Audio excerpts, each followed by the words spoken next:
13 საათი 45 წუთი ჟეფესო ტელემაყურებლობა, როგორც დააკვირდით, დაგიბრუნდით კვლავ პირდაპირ ეთერში, გადაცემა შუადღე ქუთაისში გრძელდება. თამამად შემიძლია კიდევ ერთხელ გითხრათ შუადღე მშვიდობისა, ვიდრე დაგი მშვიდობებით, ძალიან საინტერესო და მნიშვნელოვანი თემის შესახებ ვისაუბრებ, ჩემს არაჩვეულებრივ სტუმრებთან ერთად, რომლებიც გადაცემაში მოვიდნენ და გვეწვიდნენ. აქვე გეტყვით იმის შესახებ, თუ რა თემის გარშემო ვისაუბრებთ, ალბათ ბევრი თქვენთაგანი არის ინფორმაციულ, ესე რომ ვთქვათ, აქვს ინფორმაციული წვდომა იმასთან დაკავშირებით, რომ თეთრი ხიდის რეაბილიტაციის პროექტმა საზოგადოებაში მითქმა-მოთქმა გამოიწვია. არსებობენ ადამიანები, რომლებიც გააპროტესტეს, დაიწუნეს ეს ყველაფერი.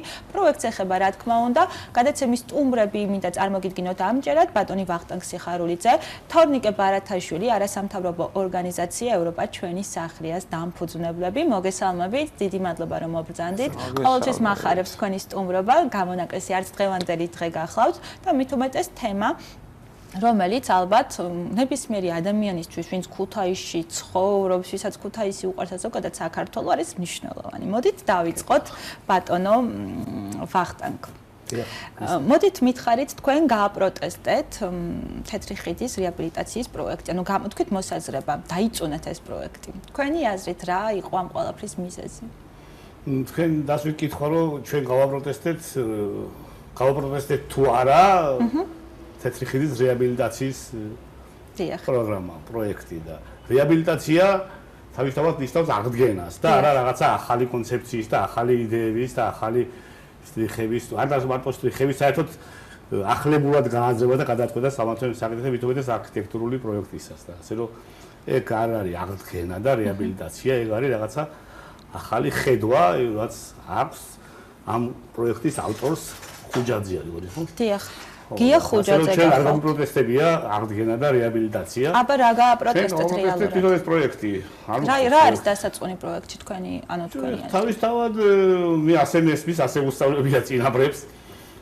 ნუ ხიდი არის კომუნიკაციის საშუალება ერთი ნაპირიდან მეორე ნაპირს შორის და რაღაცა იქ ბარიკადები და რაღაც დამკოლებები არ უნდა იყოს და რა ხედვა და რა კონცეპტუალური ახალი რაღაცა ელემენტი შემოდის, რაღაცა იმიტირებული თეთრი ქვის რაღაც ელემენტები უნდა დაიდოს ხიდის სავალ ნაწილად.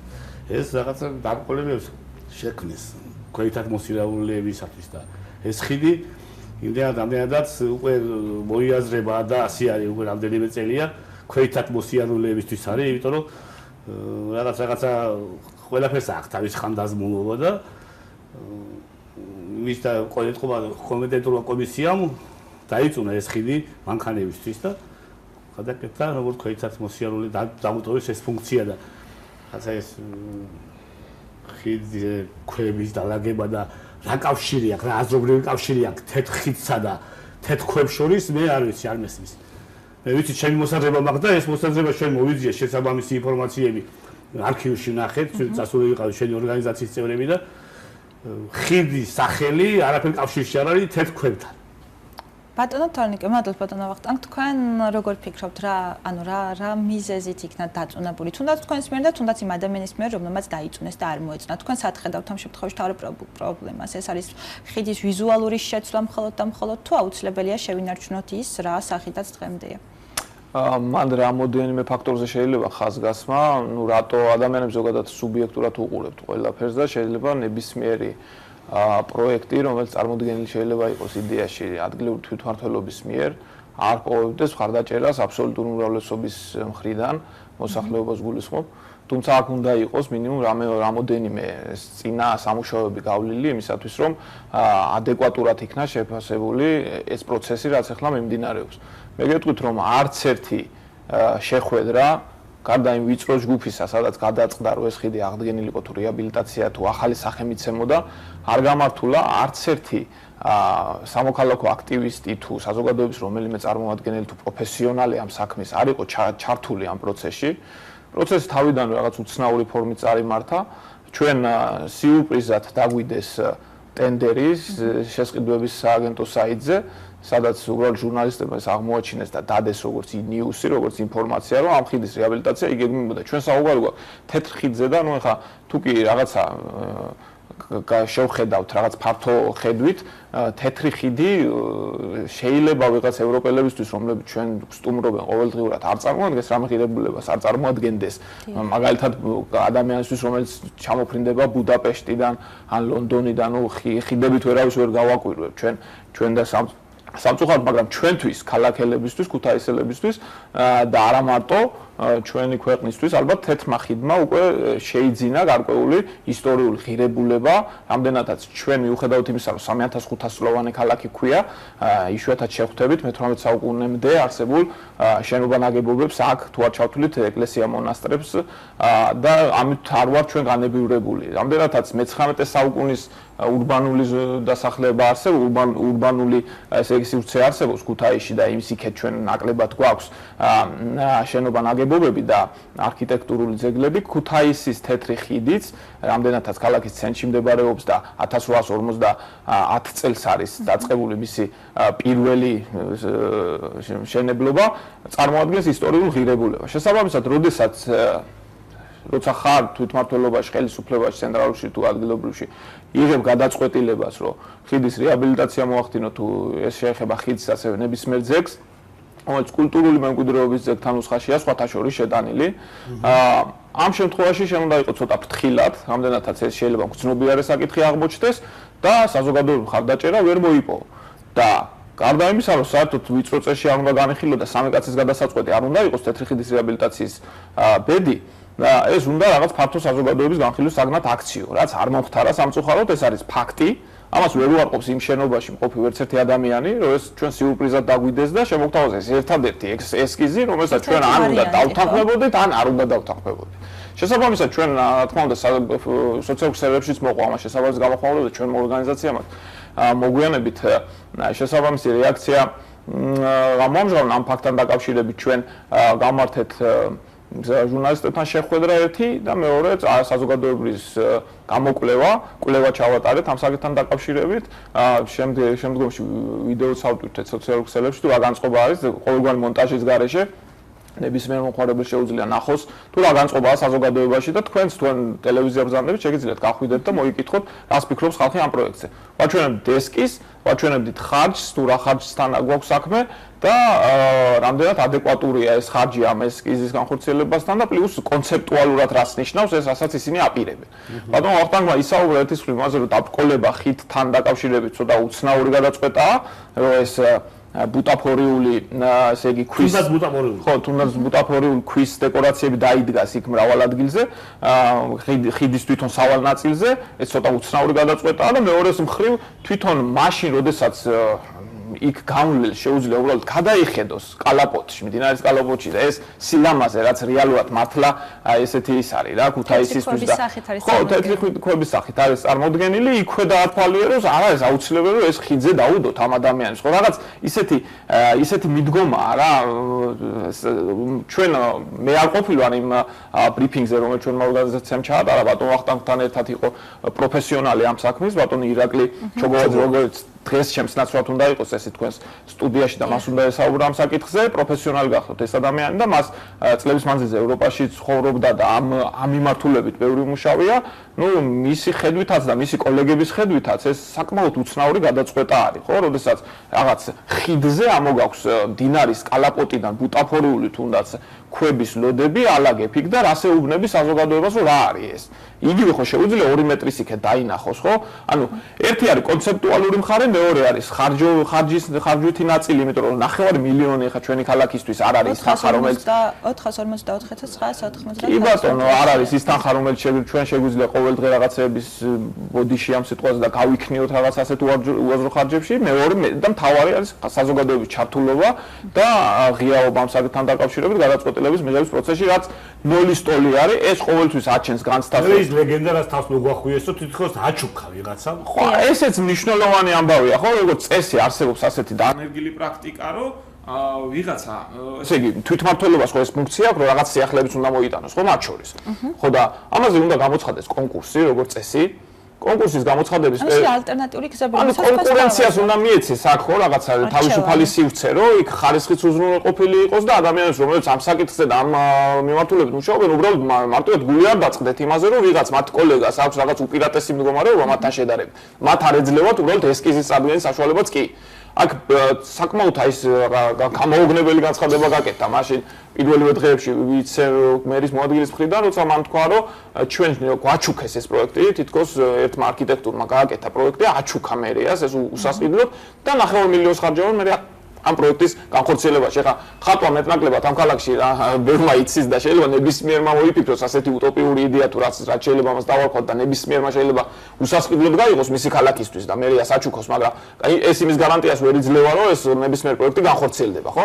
და აქ ვიმტკიცებენ რომ თითქოს ეს იმდენად კარგი იდეა არის, რომ ერთი არქიტექტურის შემოთავაზება იქნა უაპელაციოდ მიღებული და გააზიარებული. მადლობთ ბატონო თონიკე ბატონო ვახტანგ სალორ თანხებზე არის საუბარი ამ შემთხვევაში. კოლოსალური თანხები როგორ მოგახსენოთ რაღაცა თანხები არ შეიძლება იყოს კოლოსალური შეიძლება იყოს დიდი ან ცოტა ან ამ შემთხვევაში როგორია ისინი ასახელებენ 9 მილიონამდე 475,000 ლარი და იქვე მიუთითებენ აკეთებენ კომენტარს რომ ეს მოხმარდება არა ამას და ამას ანუ ბურჯები არ გამოიწლება რკინის კონსტრუქცია და გამაგრდეს და რაღაც ჩვენ იმის პარალელურად რომ ჩავატარეთ საზოგადოების გამოკითხვა და შეიძლება იხილოთ და საზოგადოებამ შეიძლება იხილოს ეს გამოკითხვა ყოველგვარი მონტაჟის გარეშე დავთვალეთ ფიცრების რაოდენობა და 30-მდე ფიცარია სულ. და ღირებულება შეიძლება დაჭირდეს ამ 30 ფიცრის. ეხლა მაქსიმუმ 1000 ლარი რო გადაიხადო თითო ფიცარში 30,000 50,000 არ გაექცევა ესა და თუ ისინი ფიქრობენ ჩემი ოპონირება გამიწიეს ეხლა სოციალურ ქსელებში დაიდო ჩვენი ინფორმაცია და შემდეგ არქიტექტორი შემოვიდა ჩვენთან პოლემიკაში და რკინის არა თვითონ საძირკველი და ბურჯები არ არის გამოსახდელი ჯერ რომელმა კომისიამ დადო რომელმა შეამოწმა ეს ვარგა თუ არ ვარგა ხო ეხლა რაღაცა ასეთ რაღაცა ხდება და გადაწყვეტა უნდა შესავლელი იქნეს საკითხი ხო და მეერეო თვითონ რკინის კონსტრუქცია უნდა გამოიცვალოსო ის რა თუმე რომელიც დაძველებული რომელსაც გავუვიდა ხანდაზმულობის ვადაა ხო იმას ნამდვილად არ ეყობა 9 მილიონი იმას თუ მართლა ისე სერიოზულად აპირებენ მაგაზე აკეთებას არ ეყობა და რაც გასაკეთებელია ის იქ მოგეხსენებათ რა ხიდი არის იქ განსაკუთრებული კლიმატური გარემო არის ხო ის სიცივე თოვლი წყალი კლიმატ ხარი და ტება ყველაფერს ეგვიპტის პირამიდები დაძველდა ხო და გამოსათვლელია რამდენიმე ფიცარი 30-მდე ფიცარი ხო და აბაზე ხონა ჩვენ მანდ ერთი დამატებით შეიძლება ისიც ითქვას რომ ჩვენ ცოტა ისეთ დამოკიდებულებასთან გვაქვს საქმე თვითმმართველობის მხრიდან, როდესაც ისინი თავიანთი წინამორბედების საქმეებს რაღაცნაირად უგულებელყოფობენ ისე რომ თითქოს არც ექცევა ყურადღება თუ რა გაკეთდა ადრე, რა ვალდებულებები ქონდა მაშინ ხელისუფლებებს აღებული და რა არის ახლა. ანუ აქ მნიშვნელოვანია ის რომ წინა ხიდის რეაბილიტაცია მოხდა ამ ფორმით როგორც არის თეთრი ხიდი მაშინდელი რეაბილიტაცია მოხდა მას მე რაც ბატონო ვახტანგამ ახსენა რომ ის ხიდი იმ ფორმით ვეღარ უძლებდა უკვე იმ გამოწვევებს რაც αρსებობდა 1852 წელს დასრულდა და 1870-იან წლებში დასრულდა უკვე ბოლოს რეაბილიტაცია ამ ხიდისა და ისა ამ ფორმით გაკეთა 2011 წელს 2011 წელს კონკრეტულმა შეპესემ რომელმაც ვალდებულება აიღო შესრულებია ეს სამუშაო ასევე ვალდებულებათ აიღო რომ 15 წლიანი გარანტია მიეცა ქალაქისათვის რომ ამ ხიდს თვითონ გაუკეთებდა შეკეთებას თუ კი ასეთი იქნებოდა აუცილებელი რატომღაც ამ სახელმწიფო პირობებსაც არავინ არ ნახულობს რატომღაც არ იკვლევენ რომ ამას შეიძლება ქალაქმა არც ერთი თეთრი არ დახარჯოს ისე აღდგეს იქ თუ კი რამე არის შესაკეთებელი და ჩვენ დავზოგოთ 9 მილიონი და პლუს კიდევ ტურისტებს არ გაუჩინოთ რაღაც ეჭვირო ჩვენ რაღაც გემოვნებაში და კულტურაში პრობლემები გვაქვს იმიტომ რომ შეიძლება ვიღაცას ეს მოეწონოს ასეთი ფორმით შეიძლება ამას მოდერნისტული გადაწყვეტა დაარქვას ან რაღაცა ამდაგვარი მაგრამ ეს არ უნდა იყოს როგორც მინიმუმ ერთი ადამიანის გადასაწყვეტი ან ორის ან სამის ვიწრო ჯგუფში გადასაწყვეტი თემა ეს ნამდვილად არის. იქნებით ინფორმირებული რა 9 მარტს გამოცხადებული ტენდერი ჩავარდა. თქვენი აზრით რა იყო ამის მოტივი? მე გეტყვით მე რას ვფიქრობ ამ საკითხთან დაკავშირებით და ჩვენ პრინციპში ერთ აზრზე ვართ, ამდენადაც ეს თემა გავლილი გვაქვს.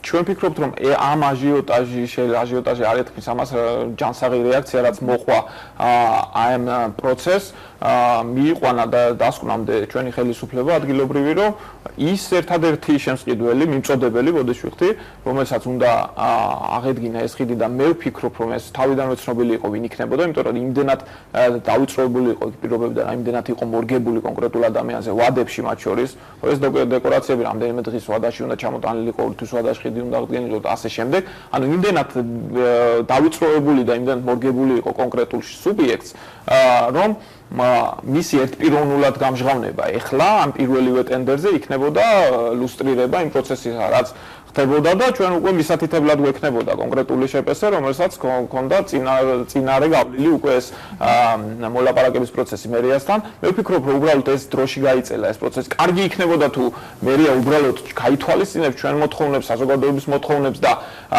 იმ რეალურ არგუმენტაციას, რაც ჩვენ თქვით, ჩართულობის და ასე შემდეგ თვალსაზრისით საზოგადოების და რაღაცას შეცვლის ამ ნაწილში, მაგრამ მე უფრო მეორე აზრზე ვარ, რომ ეს უფრო პროცესის გაჭიანურება იმ მოტივით, რომ უკვე მეორე გამოცხადებულ ტენდერში მიიღოს ამ კონკრეტულმა მიმწოდებელმა მონაწილეობა და იყოს არგუმენტი, რომ აი ამ ადამიანს უბრალოდ არ მიუღია პირველში მონაწილეობა და ახლა გაუჩნდა სურვილი. აი ეს უფრო გადაფარვა უფრო მგონია და ერთიც აუცილებლად აღსანიშნავია, ჩვენ ამ პროცესში სკრუპულოზურად გავაკეთეთ ყველა დეტალი, რაც აუცილებელი იყო იმისათვის, რომ პროცესი წარმოჩენილიყო ისე როგორც არის და მივწერეთ მათ შორის კულტურული მემკვიდრეობის სააგენტოსაც. კულტურული მემკვიდრეობის სააგენტო გახლავთ სუბიექტი, რომელიც იძლევა თანხმობას ნებისმიერ ძეგლზე, ან ძეგლის 50 მეტრიან არეალში მშენებლობაზე, ან რაიმე სამუშაოზე, რომელსაც თვითმმართველობა ახორციელებს. თვითმმართველობის არგუმენტია, რომ მათი, ანუ კულტურული მემკვიდრეობის სააგენტოს თანხმობაც არსებობდაო, ანუ ჩვენ არა ვართ ერთადერთი ორგანო, რომელიც პასუხისმგებელი ვართ ამ საქმეზე. ჩვენ მივწერეთ აი ამ ორგანოს და მე მინდა გითხრათ, რომ იქედან გამოგზავნილი წერილით ირკვევა, რომ ეს კულტურული მემკვიდრეობის სააგენტოც ძალიან ესე გულუბრყვილოდ უყურებს ამ საქმეს და ყველა ესე იგი ნებისმიერ ინიციატივას ისეთ საპრეზიდენტო შევა ნებისმიერ ინიციატივა რომელიც წავა აი ამ ადგილობრივი თვითმმართველობიდან გაზიარებულია ყველაფერი მათ მიერ. ერთადერთი შენიშვნა რაც მათ ჰქონდათ აი ამ დეკორაციების რაოდენობაზე იყო. ხო, დატოვეს რა და ალბათ იყო 20-ან მეტი, რა ვიცი, ალბათ გაუვალი იყო ეს ხიდი და ალპინისტებისთვის იყო მხოლოდ გადაადგილება შესაძლებელი იქ, იმიტომ რომ რა დატოვეს და რამდენი უნდა ყოფილიყო მათი შენიშვნის გაზიარებები. ძალიან მალე გამოცხადდება მორიგი ტენდერი. ნუ ესე გავრცელდა ინფორმაცია. თქვენ როგორ ფიქრობთ, რა უნდა გაითვალისწინონ მათ, რომ თქვენი უკმაყოფილება და ზოგადად იმ ადამიანებს, ვისაც სურს რომ ძველი იერსახე შეუნარჩუნდეს, არ გამოიწვიოს. მე ვიყურება რომ მათ რამე გაითვალისწინონ იმდენად ამ ტენდერის ჩასვლის თუ გადადების თუ რაღაცა ხრიკია ეს ედუარი, შემდეგ გააკეთეს ესეთი განცხადება, რომ არც ხარჯვითი ნაწილი დაიხსინჯება და არც პროექტი შეიძლება და უკვე თავიდან გააკეთებული განცხადება, რომ არაფერი არ შეიძლებაო და ასე რომ არავითარ ნება არ არის, რომ ვინმე ამას გააკეთეს და ხოდა შეიძლება ჟურნალისტებსაც კითხეს ამ ბრიფინგის შემდეგ, თუ ბრიფინგის მიმდინარეობისას, თქვენ რა ისი იმედი გაქვთ თქვენო და უბრალოდ ჩვენ რა ვიცი, ჩვენ არასამთავრობო ორგანიზაცია ვარ და ჩვენ ხალხის აზრს ვახმოვანებთ. შედეგი რაც დადგა ეს არის, რომ ეს პირველი ეტაპი ჩაიშალა ფაქტი ამ აქტიურობის შემდეგ.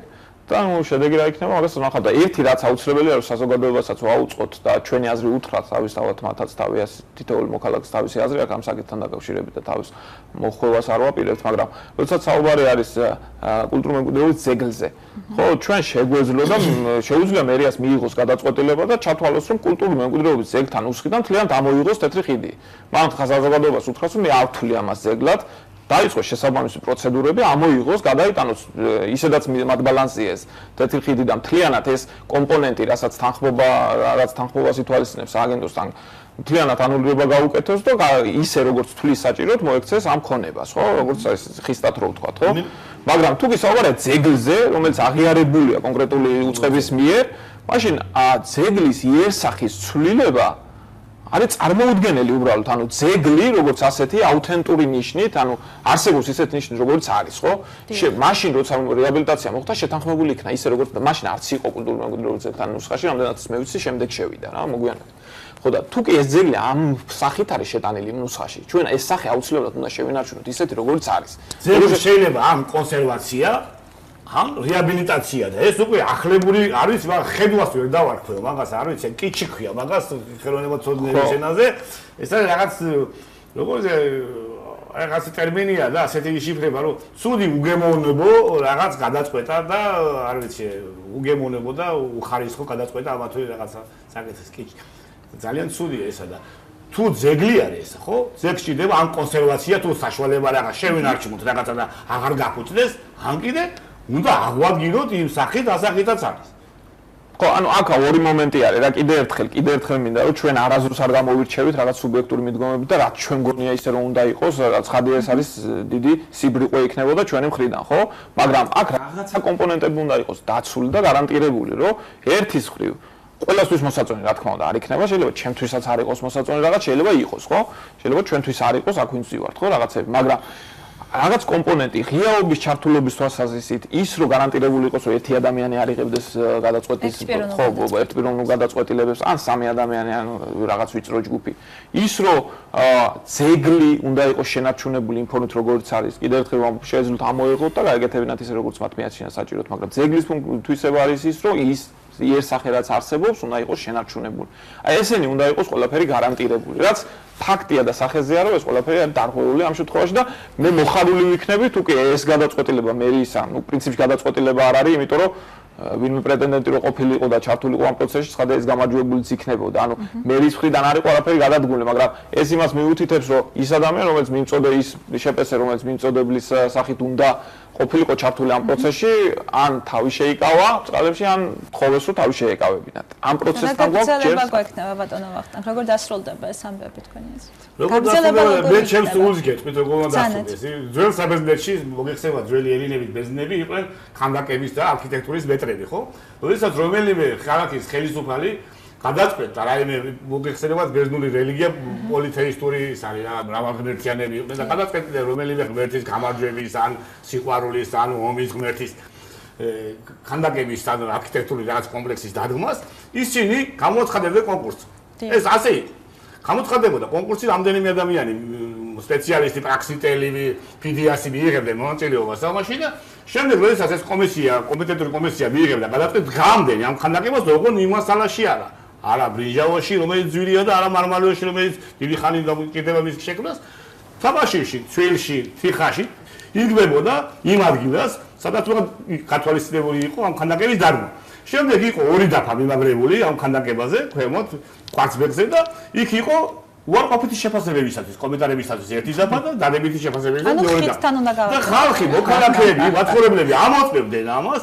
ხედავდნენ, უვლიდნენ დილით, კარგხასიათით, უხასიათით და როგორ ემოციური განწყობასაც დაიმსახურებდნენ ესეთვის დამუშევარი შესაბამის კომენტარებს უკეთებდნენ აი ამ ხანდაკებს და შემდეგ ამ კომენტარების შეფასების შემდეგ გადაწყვეტა ის კომისია აიზმებოდა განხორციელებოდა მარმარილოში ერთი რაც მინდა მე კიდე დავამატო და მივმართო ჩვენ თვითმმართველობას რომ ჩვენ არც ქვებს ვისვრით და არა გვაქვს არანაირი ისეთი პერსონალური დამოკიდებულებები და არ გამოვირჩევით რომ ვიღაცას რაღაცას კონკრეტულ შეხვედრაზე ვერ დაუჯდეთ და ვერ უთხრათ ჩვენი სათქმელი აქ რაღაცა ამ ყველაფერს მოყვა ისეთი პროცესი რომ ვიღაცამ თხოვა იმ კონკრეტულ არქიტექტორს ბატონ ხუჯაძეა ხო გვარა და ის იქცა ჩვენ ოპონენტად ამ საქმეში და ის იქცა იმათ მაგათი აზრების გამჟღავნებლად და კონკრეტულ სააგენტოებზე წეწერა ჟურნალისტებს საკმაოდ უცნაურად რომ ოპონენტების იმას უპასუხაო აზრებსო და ჩვენ ოპონენტი სამწუხაროდ არაფერი სტატიზავდეკო პიროვნული არა მაგრამ სამწუხაროდ თუ საბედნიეროდ ბატონი ხუჯაძე ვერ იქნება იმიტომ რომ ჩვენ როგორც წესი გვაქვს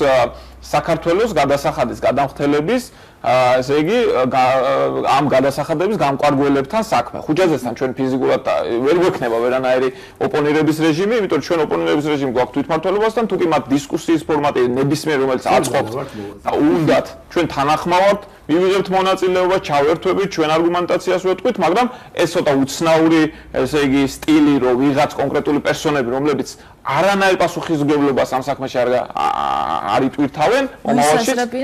ხო, მოიზარდრონ ჩვენ ეს ოპონენტად და ოპონირებაც პრობლემა არ არის არავისთან, მაგრამ ნუ ჩვენი ასე ვთქვათ, ბჭყალებში ისრები მიმართული ამ შემთხვევაში იყო ქალაქ ქუთაისის ადგილობრივ თვითმმართველობის მიმართ და არა რომელიმე კონკრეტული ფიზიკური თუ მოქალაქის მიმართ, რომელსაც შეიძლება პუნჯი ეკავოს ხელში.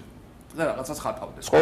ანუ ის ადამიანი არ არის არანაირი, ესე იგი, სამართლებრივ სივრცეში ამ ნაწილში. ამიტომ ხაზგასმით ვამბობ, თუ კი ვინმე სურვილი აქვს თვითმმართველობაში რომ საკითხზე ოპონირება გაგვიწიოს, ჩვენ მოხარული ვიქნებით, რომ რაღაც შედეგებამდე მისასვლელად ნებისმიერს ვესაუბროთ.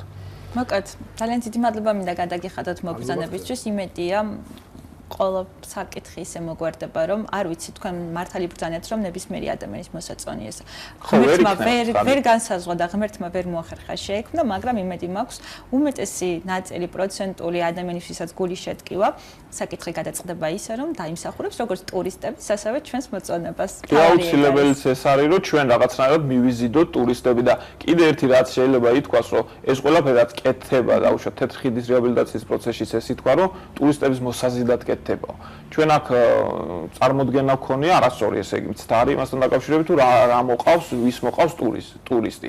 თქვენი გადაცემის ერთ-ერთი მომავალ თემა შეიძლება იქცეს ისიც, რომ ჩვენ ძალიან გულით ვხვდება იმ დამოკიდებულებაზე, რაც ცენტრალური ხელისუფლების მიერ იქნა გაჟღერებული, რაც ეხება კობიდნარის მიმდებარედ რაღაც ტურისტული დიდი ცენტრის გახსნას. ეს იქნება, როგორც იტყვიან, რაღაც ბოლო ტყვია ქუთაისისთვის და დაშენილი, იმიტომ რომ ეს გატანა ტურისტული ცენტრის ქუთაისიდან 30 კილომეტრის მოშორებით, ეს მთლიანად დაგვასამარებს როგორც ქალაქს. ჩვენ შემოთავაზება მაქვს, რომ ვიღაც კომპეტენტურ ადამიანთან ერთად მომავალში ვიმსჯელოთ თქვენს გადაცემაში, მათ შორის ამ საკითხზე, იმიტომ რომ თბილისიდან ცოტა ისე უყურებენ ამ საკითხს და ჩვენთვის ეს ძალიან გძნობიარე საკითხია.